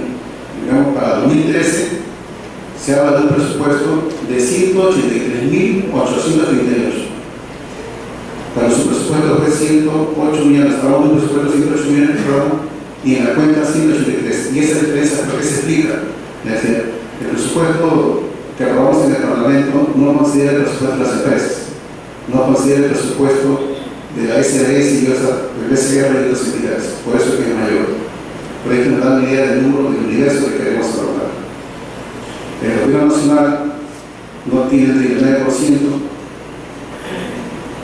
los regionales el 13%, los locales el 18%, miren, locales 18%, y en el anterior año tenía cerca del 76%, como que son bastantes, pero tienen poco presupuesto. La mayor parte está contratada también en el nacional. Para qué entidades públicas hacen el control. Este control es sencillo, es complejo, lo vamos a ver. Y he tomado como ejemplo un sector. Ahora, pude haber tomado una función, pude haber tomado la función geográfica o económica. Lo que quiero mostrarle aquí es qué tan fácil, sencillo o difícil es controlar, ¿no? Y por ejemplo, ahí el centro de estructura del sector, un sector cualquiera, que tiene sus pliegos y que tiene sus unidades ejecutoras. Ahora, estas unidades ejecutoras también terminan en actividades y proyectos y componentes que sigue hacia abajo. Digamos que es toda una estructura presupuestal. Y siguiendo el ejemplo del sector, porque este es un esquema del sector, cuando vamos al gobierno nacional, ¿no? Tenemos que el gobierno nacional tiene el 83%, los locales el 16% y los regionales el 83.196 millones y 100.944 millones y 18.195 millones que llegan a los 118.934 millones. Entonces, ahí están los sectores que están en el gobierno nacional. Economía, y llegamos a la economía como sector. Y ustedes pueden ver, yo he tratado de quitar en la siguiente lámina. Ahí está. Ustedes pueden ver, por ejemplo, ahí que he puesto unidad ejecutora. Tiene 5 unidades ejecutoras, ¿cierto? Y al pliego Ministerio de Economía y Finanzas. Pero ese pliego está en el sector de Economía y Finanzas y después nivel de gobierno y después el otro. O sea, cómo va bajando, ¿no? El grado de agregación de gasto. Y en la siguiente lámina, a ver, ustedes van a ver, y si me ayudan a entenderlo, porque así se da la ejecución de las unidades ejecutoras. Esta es una acreditación también que la cogí del CIAP. A ver, ustedes pueden ver cómo se ejecuta ya a nivel de unidad ejecutora. Pero ahí del sector, ¿ya? Pliego, unidad ejecutora, y miren, a ver, ¿dónde empezamos? El 1, presupuesto de unidad ejecutora. El 2, ¿qué me dice el 2? Busquémoslo. En verdad es como una pelea de público. Pero así es el sector público. Entenderlo, buscar la lógica, es un poco complicado y un poco difícil. Pero así se da en el sector público, así se hace. Entonces, pasemos a la siguiente, por favor. Y una vez que tenemos ese esquema, tenemos que también llegar a esto, a los clasificadores. Porque el presupuesto tiene una contabilidad y utiliza clasificadores. Y ustedes pueden ver el clasificador de ingresos, de gastos, clasificador institucional, portfolio de financiamiento, en fin. Ya se va haciendo más complejo, se hace más difícil. Y una ciudad ahora va a ser desde antes. Entonces, pasemos a la siguiente. Ahí se va complicando más, porque ya hablamos de todos los sistemas administrativos. ¿Se da cuenta cómo al final lo que parece sencillo se va haciendo más complejo para el ejecutador? Y hablamos de todos los sistemas que hacen gestión pública y que el presupuesto pasa por ello, porque el presupuesto es como avanzar en el cuerpo. El presupuesto está en todo. Entonces, cuando queremos ya entrar al tema de control de fiscalización, las cosas se hacen más difíciles, se hacen más complejas. Y eso que solamente le he presentado una clasificación que es sectorial. Ahora hay diferentes enfoques para ver el presupuesto. Miren, ¿y qué decían en el siglos atrás, en el siglo XVIII? ¿Qué decían?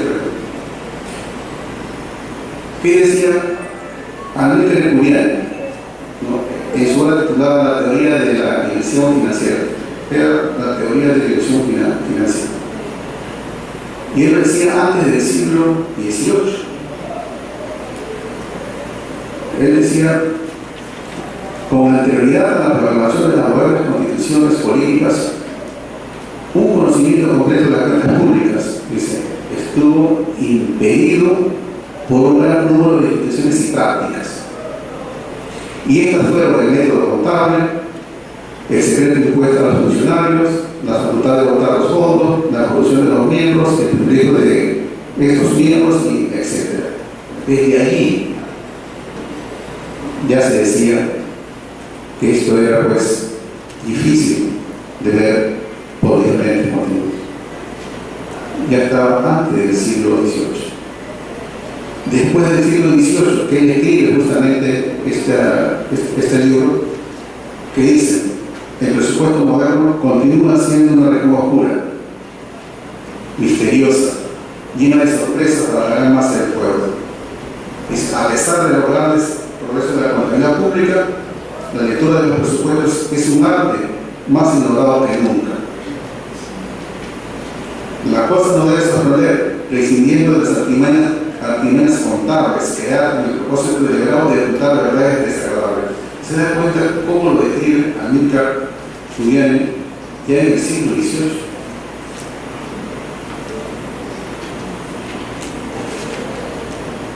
¿Y qué dice Isidre Loras Martinelli en el 2001 en su tesis que hace sobre control externo del gasto público? Dice: el Parlamento, a quien constitucionalmente corresponde esta actividad de control, no puede realizarla por sí solo de una forma eficaz. Ya le está diciendo: mira, Parlamento, tú que quieres controlar el presupuesto público, no puedes hacerlo. Es trámite, que no es tan sencillo. Y ellos se deben, entre otras razones, dice, a la complejidad de la información de carácter económico, financiero y contable, al volumen del sector público y de la administración, al funcionamiento de la actividad parlamentaria y a la escasez de sus propios recursos personales y materiales, ¿no?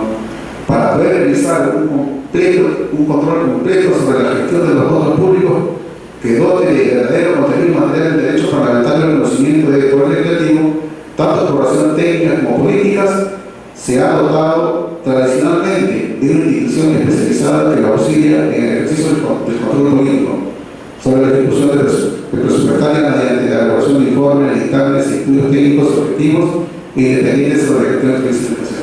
Y aquí se refería ahí a la famosa Contraloría Pública o las entidades fiscalizadoras superiores, como se denomina a nivel mundial. Entonces, desde ahí se está diciendo que el Parlamento tiene limitaciones, ¿no?, de orden técnicos y otras cosas para controlar el presupuesto público. Como se da cuenta, el control parlamentario tiene su génesis, digamos, en el mismo Parlamento, pero por la complejidad de este tema, poco a poco se ha ido trasladando a otras instituciones, ha ido compartiendo ese problema. Entonces, ahora vemos que ¿quiénes controlan el gasto público? ¿Qué le pueden ver? El Congreso, la Contraloría General de la República, la Dirección General del Presupuesto Público, las entidades o los pliegos mismos, sociedad civil y medios de comunicación. Yo les decía que el control parlamentario jurídico, ¿no?, se puede clasificar de dos maneras: el control por los órganos institucionalizados y por no institucionalizados. En el primero, el Parlamento, es el control político. La Contraloría es el órgano técnico, digamos, es el que supervisa, es el que por constitución tiene que ver la legalidad del gasto público, es el brazo derecho del Parlamento. La Dirección Nacional del Presupuesto Público del MEF ve un control más financiero, ¿no? Y la sociedad civil, ¿no?, que trabaja a través de presupuestos participativos, que se hace a través de contralorías, transparencia, infobasis y obviamente los medios de comunicación, empresas escritas, entre otros.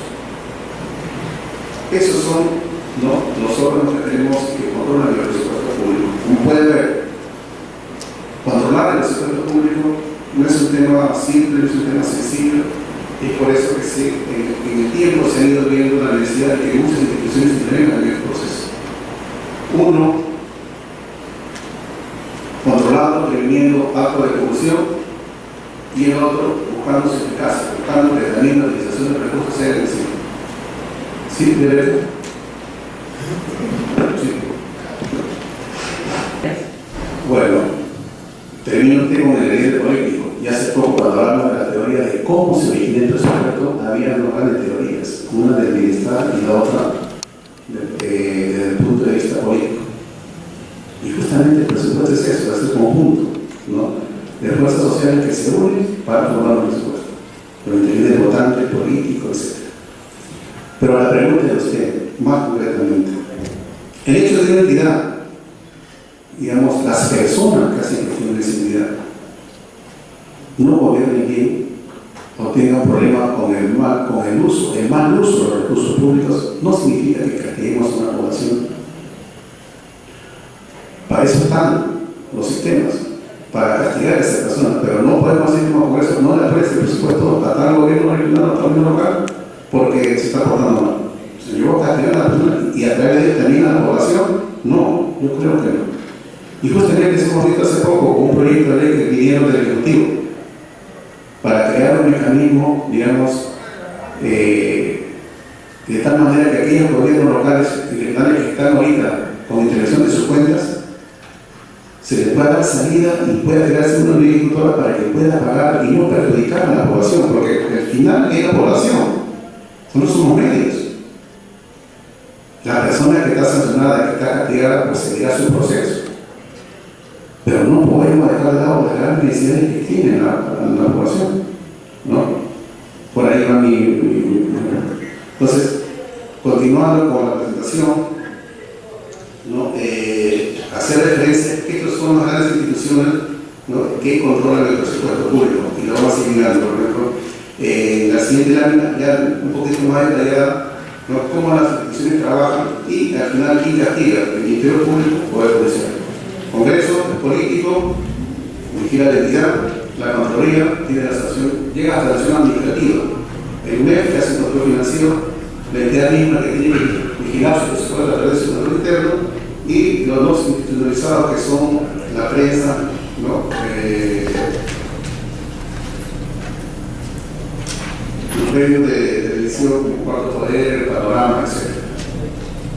Al Congreso le corresponde el control político, ¿no? Y que lo desarrolla a través pues, de interpelación, preguntas y respuestas, pedido de información, formación de comisiones investigadoras. Este tema lo voy a desarrollar más en el próximo módulo. Aquí solamente lo estoy pasando. Voy a desarrollar más la parte de Contraloría y la parte del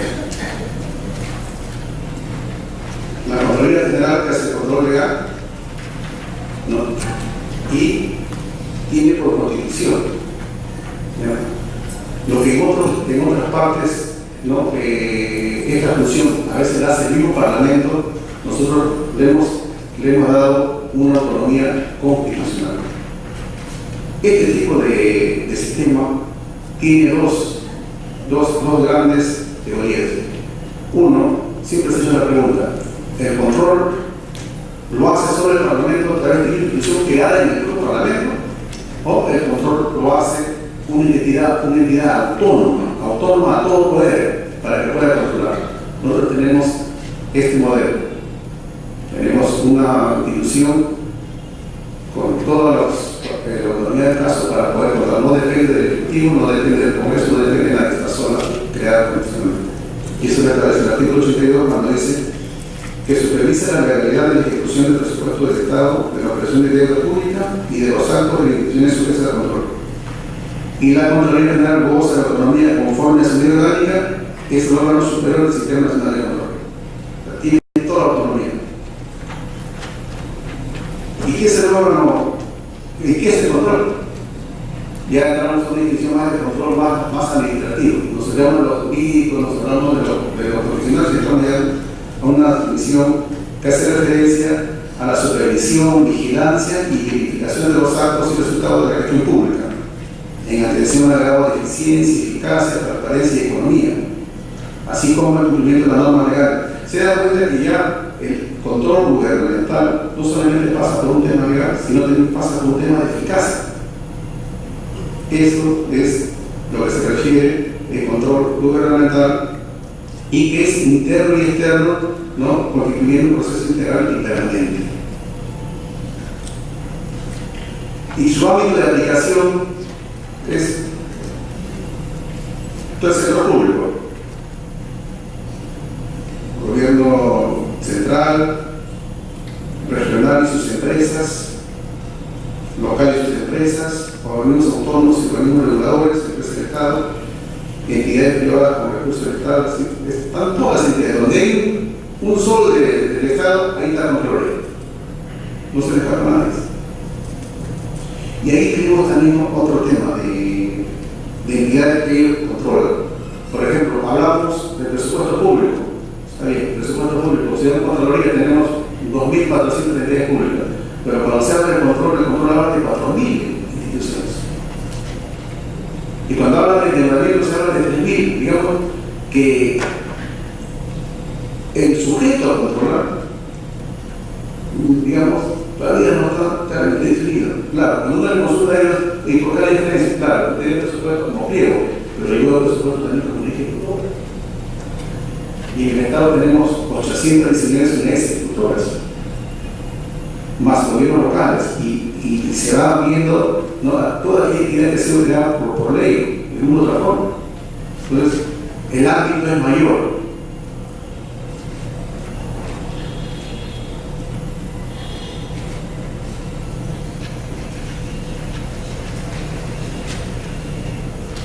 Una consulta para el organizador. Me dejaron ver la investigación a las 11.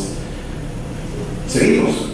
¿O para y continuamos en la próxima semana? No sé, ustedes dirán. Ya. Correcto. Va a tratar de venir a la Contraloría. ¿Ya? No sé si me parece bien. Correcto. Ya. El Sistema Nacional de Control es el conjunto de órganos, normas, métodos y procedimientos donde la Contraloría es el órgano rector, ¿no? y también está compuesto por SPOSI de cada entidad y por las sociedades de autoría externa que son designadas por Contraloría, ¿no? Este es el Sistema Nacional de Control, estos son sus órganos que lo competen.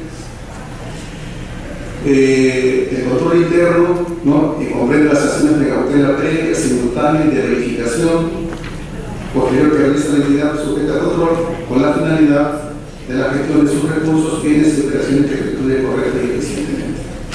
El control externo es el conjunto de políticas, normas, métodos y procedimientos técnicos que compete aplicar a la Contraloría General de la República u otro órgano del sistema por encargo o designación de este. ¿No? Ahora el control previo, simultáneo y posterior, que lo explico en la siguiente línea. El control previo es antes de la operación, es opinión previa de endeudamiento, presupuesto de acciones de obra, mayores prestaciones de supervisión de obra, división de bienes, servicios y obras con carácter secreto militar. Durante la operación, el control simultáneo, de informes, macros y verificaciones de oficio en contrataciones, ejecución de obras, otros actos de administración y el control posterior. Exámenes especiales, auditorías financieras, acciones especiales, auditoría de gestión, fiscalización de documentos. Eso es los tipos de control gubernamental. Te hablamos de control previo, simultáneo y posterior. Obviamente que eso obedece a diferentes normas, ¿no? Ustedes entran al portal de la Contraloría General de la República y están todas las normas que corresponden a las normas profesionales de control previo, preventivo, posterior, ¿no? Etc. Todo obviamente responde a un sistema legal.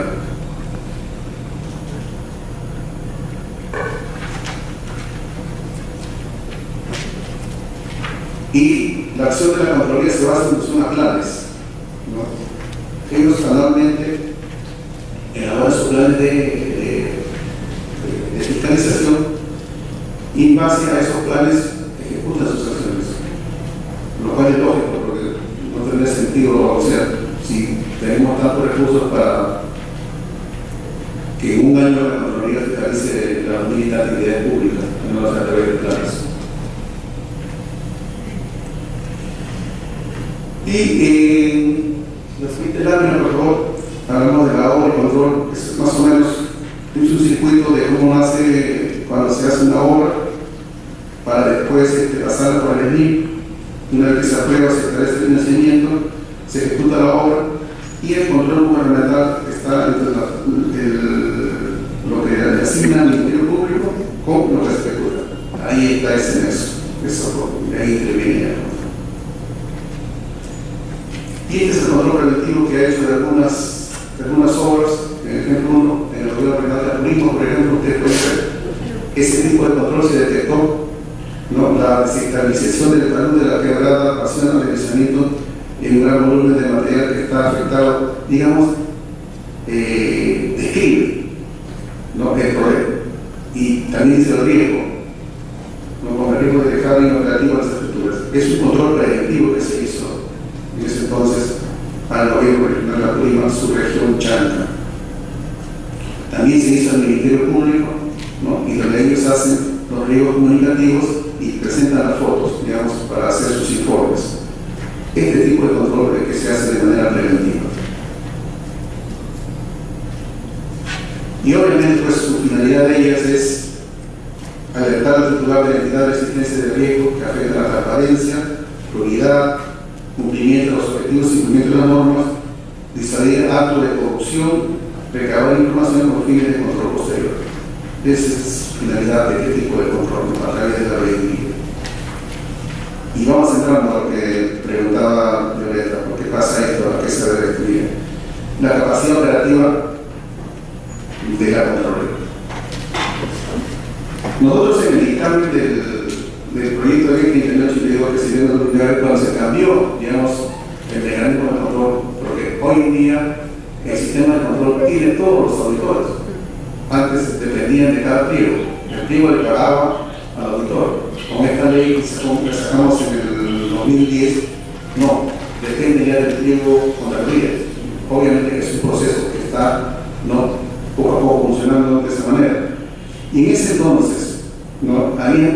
4.048 entidades sujetas a control, de las cuales 749 nada más teníamos, es decir, 19%. Me pregunto, de 4.000, 19% que teníamos, ¿qué significa eso? El 81% no teníamos. Y entidades que manejan billetes y gastos billetes, como el fondo de crecimiento, el tema de los canos soberanos, ¿no? Y en la última presentación que tuve acceso, o que pude ver en el 2012, ya no son 129, ahora son 759 voces, ¿no? Aún siguen siendo relativamente pocas en función a la grandeza del Estado. Y esta es más o menos su estructura. Hay OSI que tienen de 1 a 25 personas como 25% de las 759. Hay OSI que tienen de 2 personas que son 21 y así de 3 que tienen 17% tienen de personas, el 21% tiene de 4 a 6 personas y el 9% tiene más de 9 personas. Esas son las OSI que tenemos que controlar el gasto público.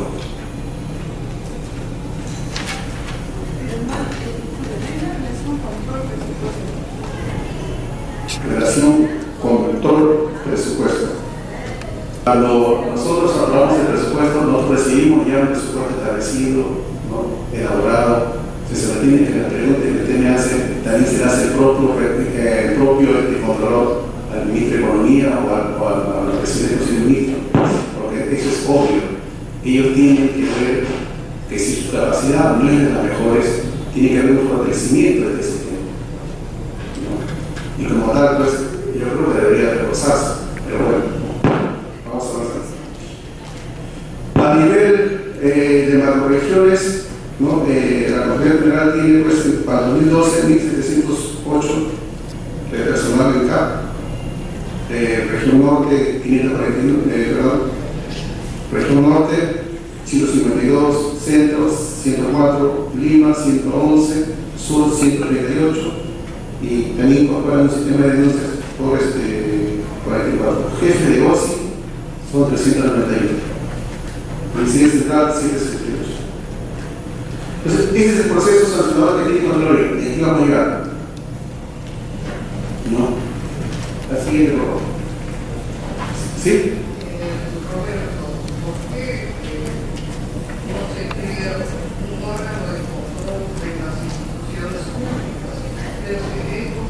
O sea, dentro de la Contraloría General, que estén presupuestados por la Contraloría General y que ejerzan el control dentro de cada institución, porque acá lo único que se espera es que haya las denuncias y esa denuncia recién tenga su vía administrativa y llegue a una investigación. ¿Por qué no prever antes esto? O sea, que haya un órgano de control de cada institución, pero no pagado por la institución, sino pagado por la Contraloría, con órgano independiente, y que ellos anualmente den cuenta de los excesos de corrupción o de la transparencia. Yo me parece que eso está fallando dentro del órgano de control del presupuesto.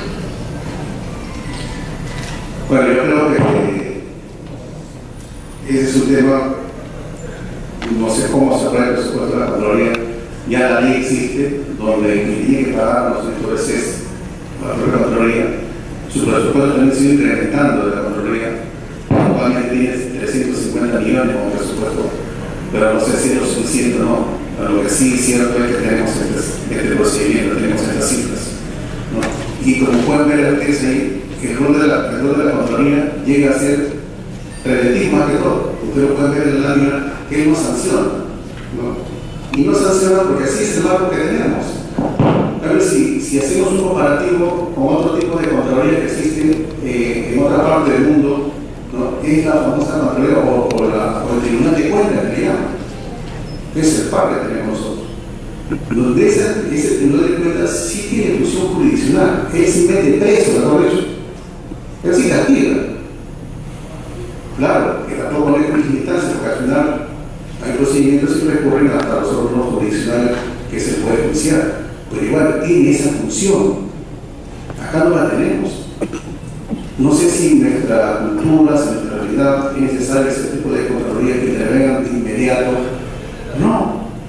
Pero nuestra cultura de control que tenemos desde la época republicana hasta ahorita, desde que inició la República, perdón, 1830, este es el sistema que tenemos.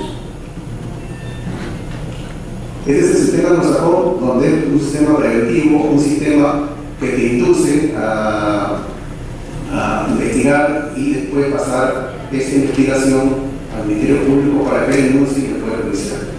Ese es el sistema que tenemos. Y lo último que se hace en este tema es darle la facultad de sancionar administrativamente. Pero puede apelar también al Poder Judicial como un tema de contencioso.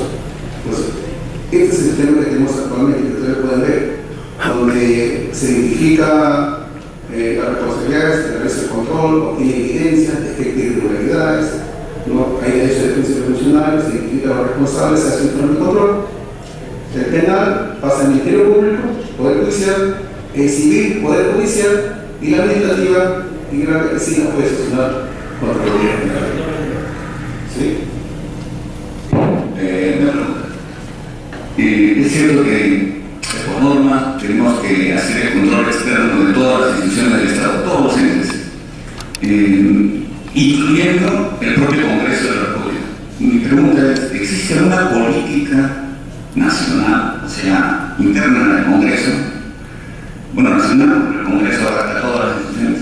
¿Es una política interna del Congreso de control o regulatoria, de control ex ante, no solamente de todas las funciones de la parte legislativa, sino también del mismo control político y la otra función del Congreso sobre designación de autoridades? O sea, mi pregunta es si existe dentro del Congreso o tiene conocimiento de alguna política interna del Congreso en el sentido de ser una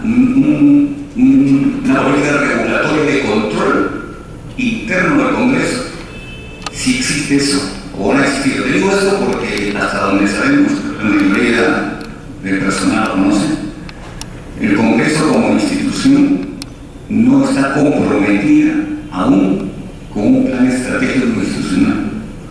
Existe el proyecto hecho por todas las oficinas encargadas, planeamiento, etcétera, etcétera, pero que no formalmente no se ha aprobado.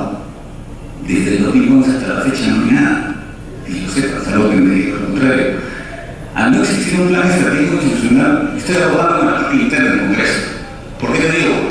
Creo que antes de mirar el siglo los demás y también mirar a los demás entes, creo que tenemos una piedra en el zapato. Entonces, si no tenemos un compromiso estratégico institucional aprobado, solamente hay un plan estratégico materialmente hecho. A no haber ese compromiso, no sé si existe además una política interna de control, regulatoria de control ex ante, no solamente del proceso parlamentario, solamente de los procesos de control político, a los cuales también integra la Comisión de Presupuestos, etc. Esa es mi pregunta en este tema. Yo creo que debería poner el tema de control de manera macro general sobre el Congreso. No voy a emitir mi opinión respecto a su pregunta. Obviamente tendría que responder a otra persona. Yo, si me pregunta por el sistema, le voy a responder por el sistema. En esta parte es una cosa más puntual. Mire, y al final, cuando vamos a la producción que tiene Contraloría, por ejemplo, digamos, miren, hay denunciados candidatos. Y de las denuncias penales hay 11.591 personas, que es el 81%. Y civiles 2.415. Y la mayor parte, digamos, de 3.319 son delitos de peculado. Este es el trabajo que ha hecho Contraloría y las denuncias que ha hecho. De estos, ¿cuántos se habrán concretado? Eso sí no lo sé. El Ministerio Público por eso tendrá que responder. Pero este es el trabajo que ha hecho Contraloría. ¿No? Hasta ahí Contraloría. Pero miren esta cifra siguiente, cuando hablamos de presupuesto y producción. Hay un trabajo de Alfonso Quiroz y de Samuel Rodas Castilla, donde pude obtener esta lámina. Miren la corrupción que se da desde 1820 hasta 1810. El 40% de 1820, hoy tratamos un 10%. Si hablamos un 10% ahorita, en el tema de corrupción son más de 10.000 millones de personas. El tema de corrupción. Es cifra grande. Y por último, una lámina final en el tema de control corporal. Miren los índices de corrupción de los funcionarios y políticos, ¿no? ¿Y en qué nivel que estamos? Estamos en el puesto, en el 2013, en el puesto 94. Y ustedes pueden ver, porque se ve por colores. Los rojos son los peligrosos. Los que son digamos más naranja, digamos marroncito, son los más que tienen menos índice de corrupción. Nosotros en el 2002 era 4.1. Cuando más bajo es el indicador, es más corrupto el país. Cuando más alto es un país con menos corrupción. En el 2005 estamos en 3.5 y en el 2013 3.8. No salimos de esta rango, y ese nivel que tenemos. Entonces, a la respuesta, ahora le doy respuesta a Violeta en ese sentido. Después de haber visto todo esto, primera pregunta: Contraloría. Función de Contraloría es preventiva. Segundo, la capacidad operativa que tiene es actualmente un 20% del Estado.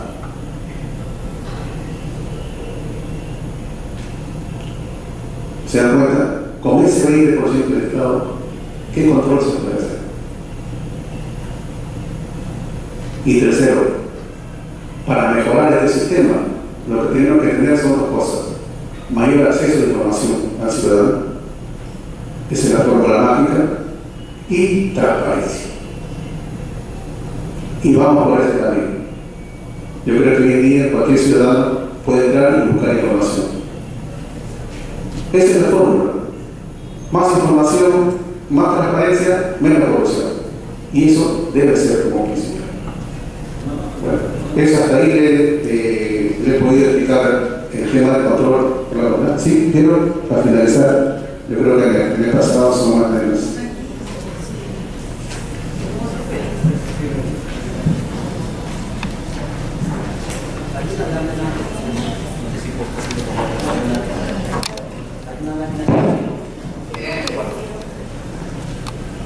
Hay una lámina que pusieron previamente, justo antes del punto 4, que si pueden proceder un poquito antes de comenzar esta. La usaron las instituciones que intervienen en el control del gasto público. Me interesaría ver que lo que yo he escuchado acá en las intervenciones es lo que me da a entender de que no está claro el conocimiento que tenemos todos de cada una de las cosas o los roles que tiene cada entidad. Por ejemplo, el Congreso, como bien lo ha explicado Roberto, es el tema de asignar los recursos que satisfagan las necesidades de la población. El control político que hace el Congreso es decir, ¿están satisfaciéndose las necesidades de la población? ¿Sí o no? El tema es que esta satisfacción de las necesidades de la población no se puede hacer de cualquier manera, tiene que ser de un modo lícito. Es decir, las formas como se satisfacen las necesidades de la población tienen que cumplirse. Y para eso está la Contraloría General de la República. La ley te dice cómo debes satisfacer las necesidades de la población y con indicaciones. Está bien, hay que hacer una cartera. Si quiere mandarle mi hermano, si lo mandarle mi hermano, entonces estoy yendo con la ley. O sea, la finalidad del control político es que satisfacen las necesidades. La Contraloría es control de la realidad. ¿Cómo satisfago esas necesidades de la población? El tema es que muchas veces se confunde el tema de la Contraloría con la del Ministerio Público, porque no todas las leyes tienen que ver con temas penales. Si tienen que ver con temas penales, evidentemente es la Contraloría y el Ministerio Público, pero si no tienen que ver con temas penales, simplemente es un tema administrativo o un tema civil. Y el control financiero del MEF también interviene. ¿Por qué? Porque si veo que estoy dando los recursos y no se están llevando adecuadamente, hay sanciones, por supuesto. ¿Cómo? Porque no acaba de decir Roberto, se le bloquea la cuenta. Es decir, el tesoro público, una municipalidad que también no lo maneja, simplemente le bloquea las cuentas, no puede hacer nada sin dinero. Hay todas las entidades que tienen su propio La entidad, es cierto, también tiene su propio control. ¿Cómo? Es el control administrativo. Es decir, el titular controla a sus subordinados hacia abajo socialmente. Cuando un titular, ya sea un gerente regional, permite que los jefes de obra de las unidades ejecutoras manejen inadecuadamente sus recursos, esa también está cumpliendo su función, porque tiene la potestad de hacer el control y tiene potestad de cambiarlo. Precisamente es lo que es el control interno. Y eso es bueno que lo sepamos. Y lo que está haciendo la persona es ver cómo es que cada uno de ellos interviene. Yo creo que al final va a sintetizar cómo hace todo, pero es bueno porque no podemos decir que saben que necesitamos una entidad que controle todo el control. Eso no es democrático. Un Estado democrático descentraliza el control en diferentes órganos. Si tuviéramos un solo órgano que hiciera el control político, técnico, financiero, administrativo, judicial, tendríamos de regresar a hace 400 y 500 años cuando había un solo órgano que era el rey y que hacía todo el control. Sentenciaba a juzgados de fallar. No, un gobernador de clase desconcentrado. Es lento, cierto, pero la democracia trabaja de esa forma y a veces, cuando no funciona, cuando un proceso es muy lento, se critica mucho al Poder Judicial que se formaliza la denuncia y opera formalizando la denuncia después de 6 meses, un año, y esa entidad judicial que hacemos. Le cortamos solo los recursos, y como lo que bien decía Roberto, la población queda sin recoger basura, sin veredas, sin nada. Es un tema interesantísimo. El control democrático es un sistema muy difícil y que creo que estamos hablando para tratar de lograrlo. Se ve que realmente el índice de corrupción en el Perú es muy alto.